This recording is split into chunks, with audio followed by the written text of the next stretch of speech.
La ruta del Castillo del Real es un recorrido circular de 7,5 kilómetros.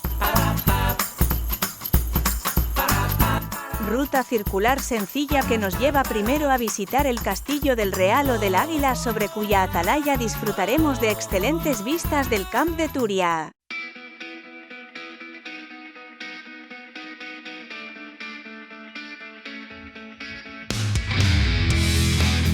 Nuestra ruta de hoy recorre el tramo que va desde el poblado morisco de Oia hasta el aljibe del Cañarizo, que transcurre por pista.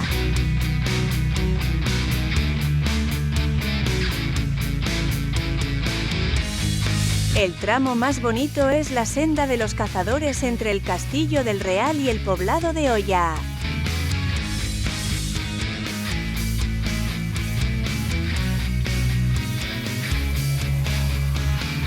Las vistas desde el castillo bien merecen realizar esta ruta, muy aconsejable para cuando disponemos de poco tiempo y necesitamos una ruta cercana a Valencia.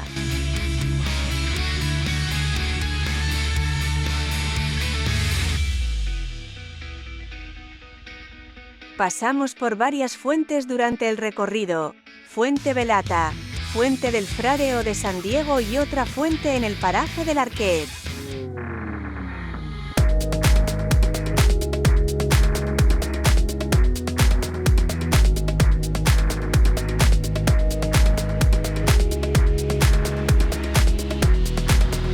Estas tres últimas casi al final de la ruta.